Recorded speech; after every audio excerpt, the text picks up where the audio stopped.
Mateus 26, versículo 41. Vamos ler juntos o que diz a palavra de Deus? Aliás, primeiro vamos fazer uma coisa. Eu vou pedir à irmã Maria José. Lê bem alto, irmã Maria José, o que diz a palavra de Deus. Ver se está funcionando. Alô? O que diz? Vigiai e orai, para que não entreis em tentação. O espírito, na verdade, está pronto, mas a carne é fraca. Vigiai e orai, para que não entreis em tentação. O espírito, na verdade, está pronto, mas a carne é fraca. Deixa a sua Bíblia aberta, porque nós vamos ler vários textos, e eu gostaria que o irmão acompanhasse. A tentação não é nada novo. Eu disse domingo passado que a primeira tentação, a primeira pessoa que foi tentada foi quem? Quem? Eva, no jardim do Éden. Então foi a primeira tentação. Vocês se lembram muito bem da história, e eu mencionei domingo passado, quando Deus disse: eu não quero que você toque naquela árvore, porque aquela árvore, eu coloquei o nome dela de árvore da ciência do bem e do mal, não se aproxime. E o homem então e a mulher, rebelando-se contra a ordem de Deus, fizeram exatamente o contrário, por causa de ceder à tentação. Eles foram tentados por Satanás, que disse a eles: olha, não vai acontecer nada se vocês tocar. Deus está com medo que vocês sejam igual a Ele. Olha, não vai mudar nada, a vida de vocês vai continuar a mesma coisa, então não fique preocupado. E ouvindo esta melodia, então diz a Bíblia que a mulher cedeu à tentação e encaminhou o seu marido também a cair na mesma tentação.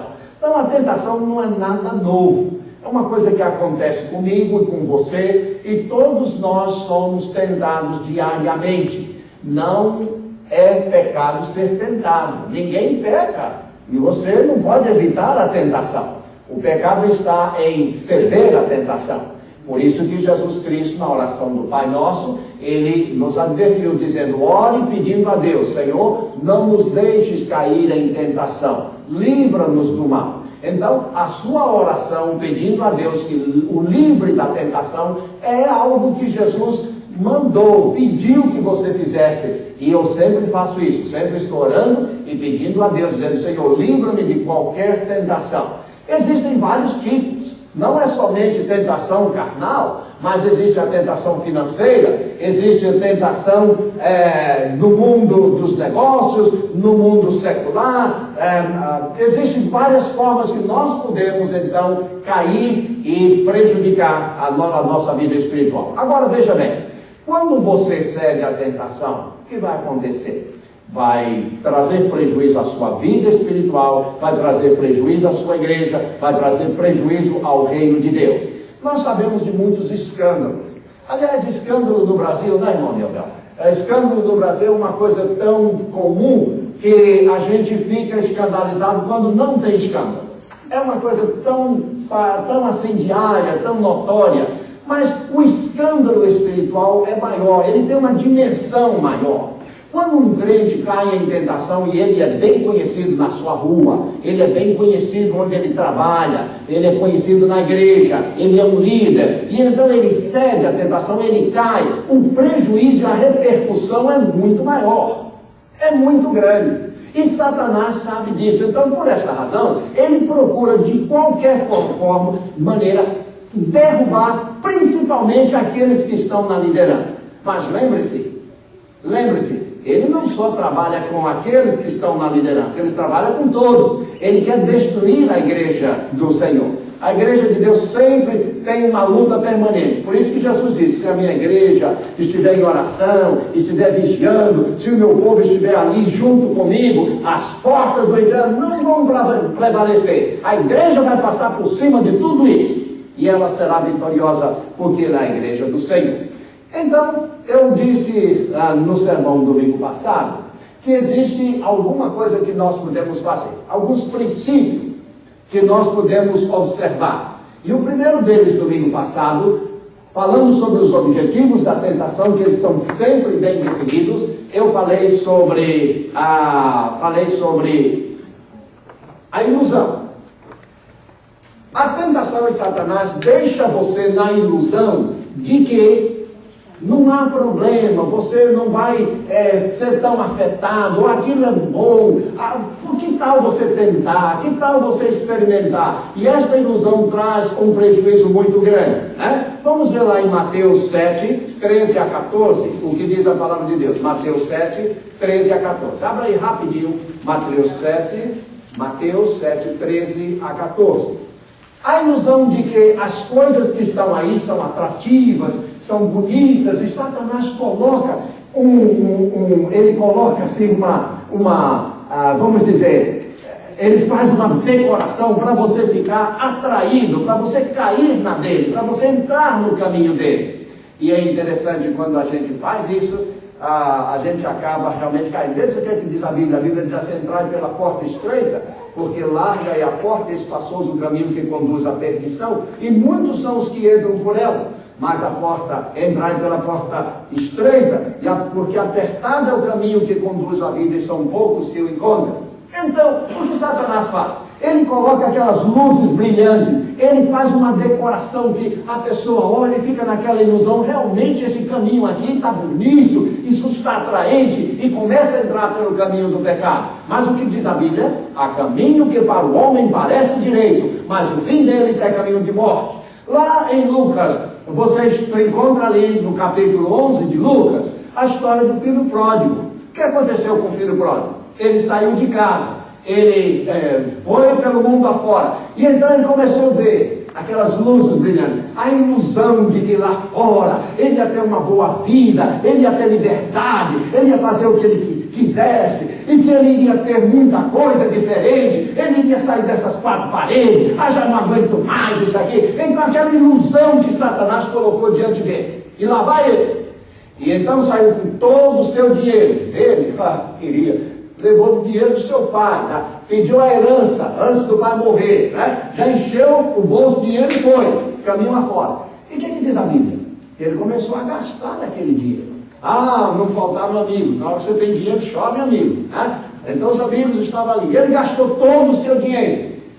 E quando não tinha mais nada, a palavra de Deus diz que veio uma grande fome, e ele começou a padecer necessidade. E acabou aonde? Num chiqueiro, junto com os porcos, cuidando de porco, pastoreando porco. Por quê? Porque esta é a ilusão do pecado, esta é a ilusão de Satanás. Você começa lá em cima, mas ao invés de ir um pouco mais acima, a escada do pecado sempre conduz você à ruína, à lama, ao poço, à perdição. Por isso que a Bíblia sempre está advertindo para que você tenha cuidado, não entre por esse caminho lá. Por quê? A porta estreita é aquela porta que conduz à vida. Ela exige sacrifício, renúncia, ela quer que você realmente tenha um compromisso da sua fé, da sua fidelidade a Deus. Está aí na palavra do Senhor. Mas não somente isso, Satanás, ele vai se utilizar de circunstâncias da vida para colocar dúvidas sobre o poder da sua fé. Satanás vai utilizar as circunstâncias na vida, ao seu redor, o que acontece no dia a dia, para colocar em dúvida o poder da fé, dessa fé que você diz que possui, que tem no seu coração. Ele vai lançar dúvidas sobre essa fé. Eu quero que você abra lá em João, Evangelho de João 11, 21. Mateus, Marcos, Lucas, João 11, 21. Vamos ver o que diz a palavra de Deus. Aqui você tem uma história muito interessante. 11, 21. Todos já abriram? João, Evangelho de João 11, 21. Jesus ressuscita Lázaro. Disse, pois, Marta a Jesus: Senhor, se tu estiveras aqui, meu irmão não teria morrido. Lázaro estava morto. Faziam já 3 dias que ele estava morto. Mandaram dizer a Jesus. Jesus não veio de imediato.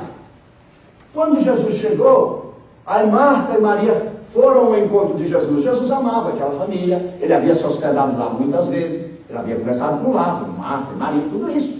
Mas de repente, Lázaro estava morto. Aí quando chega Jesus, a primeira coisa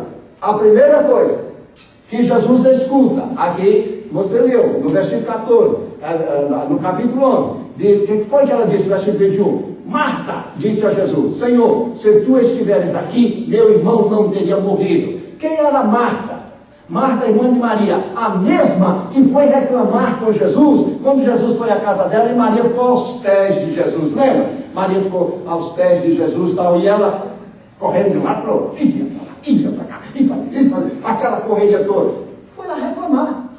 Primeira vez que eu vi um dono da casa reclamar com um visitante para pedir a irmã para mandar ajudar. Coisa engraçada, né? Ela chegou: Senhor, será que não dá para o senhor pedir a Maria, que está aí sentadinha aos seus pés, ir lá me ajudar? Tem uma pia de louça suja, uma porção de coisa lá na cozinha, e ela está aí sentadinha, tranquila, e eu aqui correndo, apavorada: Senhor, não aguento mais, estou suando.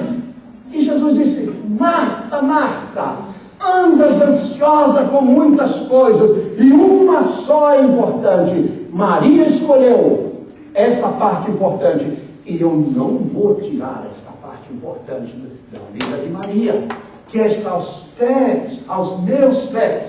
Irmãos, eu e você, quantas vezes corremos de um lado para o outro, ficamos ali aflitos, ficamos isso, aquilo, outro, e nós perdemos o privilégio de estar aos pés de Jesus. Não temos comunhão com Ele. Há um hino que cantamos que diz: quão preciosas são as horas na presença de Jesus.